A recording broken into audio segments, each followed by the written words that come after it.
Hi friends, welcome to my channel.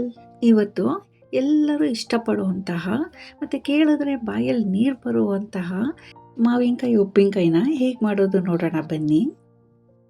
ನಾನಿಲ್ಲಿ ತಾಜಾ, ಗಟ್ಟಿ ಮತ್ತು ಹುಳಿಯಾದ ತೋತಾಪುರಿ ಮಾವಿನಕಾಯಿನ ಆಯ್ಕೆ ಮಾಡಿಕೊಂಡು ಅದನ್ನು ತೊಳೆದು ಬಟ್ಟೆಯಲ್ಲಿ ನೀರಿನಂಶ ಎಲ್ಲ ಒರೆಸಿ ಸಣ್ಣಗೆ ಹಚ್ಚಿ ಅದಕ್ಕೆ ಸರಿ ಪ್ರಮಾಣದಲ್ಲಿ ಉಪ್ಪನ್ನು ತುಂಬಿ ನೆನೆಸಿಟ್ಕೊಂಡಿದ್ದೀನಿ.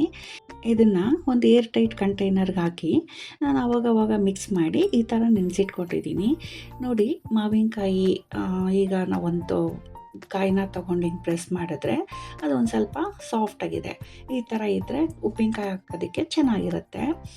ಈಗ ಇದನ್ನು ಒಂದು ಕಂಟೈನರ್ಗೆ ಬಗ್ಗಿಸ್ಕೊತಾ ಇದ್ದೀನಿ. ಬಗ್ಗಿಸ್ಕೊಂಡು ಇದಕ್ಕೆ ಖಾರ ರೆಡಿ ಮಾಡ್ಕೋಬೇಕು. ಫಸ್ಟು ನಾವು ಒಂದು ಬಾಣಲಿನ ಒಲೆ ಮೇಲೆ ಇಟ್ಟು ಅದಕ್ಕೆ 1 ಸ್ಪೂನಷ್ಟು ಮೆಂತ್ಯ ಕಾಳು ಹಾಕ್ಬಿಟ್ಟು ಅದನ್ನು ರೋಸ್ಟ್ ಮಾಡ್ಕೋಬೇಕು. ಸಣ್ಣ ಉರಿನಲ್ಲೇ ಗಮ್ ಅನ್ನೋ ಹಾಗೆ ಕೆಂಪಗಾಗೋ ಥರ ರೋಸ್ಟ್ ಮಾಡ್ಕೊಳ್ಳೋಣ. ಅದು ರೋಸ್ಟ್ ಆಗಿದೆ. ಈಗ ಈ ಹಂತದಲ್ಲಿ ನಾನು ಅದಕ್ಕೆ 1.5 ಸ್ಪೂನಷ್ಟು ಸಾಸಿವೆ ಹಾಕ್ಕೊಂಡು ಅದನ್ನು ಸಿಡಿಸ್ಕೊತಾ ಇದ್ದೀನಿ. ಇವಾಗ 2 ಆಗಿದೆ. ಇದನ್ನು ಪುಡಿ ಮಾಡ್ಕೊಳ್ಳೋದಕ್ಕೆ ಮಿಕ್ಸಿ ಜಾರ್ಗೆ ಟ್ರಾನ್ಸ್ಫರ್ ಮಾಡ್ಕೊತಾ ಇದ್ದೀನಿ.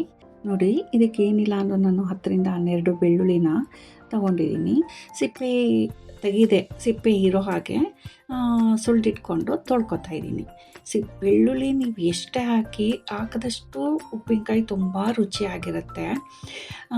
ನಾವು ಇದನ್ನು ಸಿಪ್ಪೆ ತೆಗಿಬೇಕಾಗಿಲ್ಲ. ಸಿಪ್ಪೆ ಅಂಶನೂ ತುಂಬ ಟೇಸ್ಟ್ ಕೊಡುತ್ತೆ ಉಪ್ಪಿನಕಾಯಿಗೆ. ಈ ಉಪ್ಪಿನಕಾಯಿ ತಿನ್ನಬೇಕಾದ್ರೆ ಸಿಪ್ಪೆ ಏನಾದ್ರು ಗಂಟ್ಲಿಗೆ ಸಿಗಾಕೊಳ್ಳುತ್ತಾ ಅಂತ ಕೇಳ್ಬೋದು ನೀವು. ಇಲ್ಲ, ಆ ಥರ ಏನೂ ಆಗಲ್ಲ, ಚೆನ್ನಾಗಿರುತ್ತೆ, ಹಾಕ್ಕೊಳ್ಳಿ. ಈಗ ನಾವು ರೋಸ್ಟ್ ಮಾಡಿ ಪುಡಿ ಮಾಡ್ಕೊಂಡಿರೋಂಥ ಮೆಂತ್ಯ ಸಾಸಿವೆ ಪೌಡ್ರು ಮತ್ತು 1 ಸ್ಪೂನ್ ಅರಿಶಿನ ಹಾಕ್ಕೊಂಡಿದ್ದೀನಿ. ನೋಡಿ, ನಾನು ಮೆಣಸಿನ್ಕಾಯಿನ ಮಿಲ್ಗೆ ಹಾಕ್ಸಿ ಪುಡಿ ಮಾಡಿ ಇಟ್ಕೊಂಡಿದ್ದೀನಿ. ಅದನ್ನು ಒಂದು 4ರಿಂದ 5 ಸ್ಪೂನ್ ಹಾಕ್ಕೋತಾ ಇದ್ದೀನಿ. ಈಗ ಇದಿಷ್ಟು ಹಾಕ್ಕೊಂಡು ಇದಕ್ಕೆ ಒಂದು ಸ್ವಲ್ಪ ಬೆಲ್ಲ ಹಾಕ್ಕೋತಾ ಇದ್ದೀನಿ. ಯಾಕೆಂದರೆ ಇದು ಹುಳಿ ಅಂಶ ಜಾಸ್ತಿ ಇರೋದ್ರಿಂದ ಒಂದು ಸ್ವಲ್ಪ ಜಾಸ್ತಿ ಬೆಲ್ಲ ಹಾಕ್ಕೊಂಡಿದ್ದೀನಿ. ಇಷ್ಟು ಹಾಕ್ಕೊಂಡು ನುಣ್ಣಗೆ ನಾವು ರುಬ್ಕೋಬೇಕಾಗತ್ತೆ. ರುಬ್ಬಿದ್ದಾಯಿತು. ಈಗ ಇದನ್ನು ಹಾಕಿ ಮಿಕ್ಸ್ ಮಾಡ್ತಾಯಿದ್ದೀನಿ. ನೋಡಿ, ಖಾರ ಸ್ವಲ್ಪನೇ ಹಾಕ್ಕೊಂಡು ನಾವು ಮಿಕ್ಸ್ ಮಾಡ್ಕೋಬೇಕಾಗತ್ತೆ. ನಾನಿಲ್ಲಿ ಗೌರಿ ಬಿದನೂರ್ಕಾಯಿ ಮತ್ತು ಸ್ವಲ್ಪ ಬ್ಯಾಡಗಿ ಮೆಣಸಿನ್ಕಾಯಿ ಇದೆರಡೂ ಚೆನ್ನಾಗಿ ಸೋಸ್ಕೊಂಡು ಕ್ಲೀನ್ ಮಾಡಿಕೊಂಡು ಮಿಲ್ಗೆ ಹಾಕ್ಸಿ ಇಟ್ಕೊಟ್ಟಿದ್ದೀನಿ. ಯಾವುದೇ ಫಂಕ್ಷನ್ಗೆ ಹೋಗಿ, ಎಲ್ಲೇ ಊಟಕ್ಕೆ ಹೋಗಿ, ಉಪ್ಪಿನಕಾಯಿ ಇಲ್ಲದೆ ಇರೋ ಊಟ ಅದು ಪರಿಪೂರ್ಣನೇ ಆಗಲ್ಲ. ನೋಡಿ, ಅದರಲ್ಲೂ ಮಾವಿನಕಾಯಿ ಉಪ್ಪಿನಕಾಯಿ ಅಂದರೆ ಎಲ್ಲರಿಗೂ ತುಂಬ ಇಷ್ಟ. ಈ ಉಪ್ಪಿನಕಾಯಿ ಅಂತೂ ಅನ್ನ, ಮೊಸರನ್ನ, ಮುದ್ದೆ, ರೊಟ್ಟಿ, ಹಾಗೆ ದೋಸೆ, ಹೀಗೆ ಎಲ್ಲದ್ರ ಜೊತೆನೂ ತುಂಬ ಚೆನ್ನಾಗಿ ಹೊಂದ್ಕೊಳ್ಳುತ್ತೆ. ಏನಾದ್ರು ನಮಗೆ ಹುಷಾರಿಲ್ಲ, ನಾಲಿಗೆ ಕೆಟ್ಟಿದೆ ಅಂದರೆ ಬರೀ ಬಿಸಿ ಬಿಸಿ ಅನ್ನಕ್ಕೆ ಈ ಉಪ್ಪಿನಕಾಯಿದು ರಸ ಹಾಕ್ಕೊಂಡು ಮಿದ್ಕೊಂಡು ತಿಂದರೆ ಒಂಥರ ನಾಲಿಗೆಗೆ ಹಿತ ಕೊಡುತ್ತೆ. ಏನೂ ಸೇರಲ್ಲ ಅನ್ನೋ ಟೈಮಲ್ಲಿ ಈ ಥರನೂ ತಿನ್ಬೋದು. ನಾವು ಯಾವ ಫಂಕ್ಷನ್ನೇ ಆಗಲಿ ಅಥವಾ ಯಾವುದೇ ರೀತಿಯ ಊಟಕ್ಕೆ ಹೋಗಲಿ, ಬಾಳೆ ಎಲೆ ಮೂಲೆಯಲ್ಲಿ ಈ ಉಪ್ಪಿನಕಾಯಿ ಇಲ್ಲದೆ ಇದ್ದರೆ ಆ ಒಂದು ಊಟ ಪರಿಪೂರ್ಣ ಆಗೋದೇ ಇಲ್ಲ.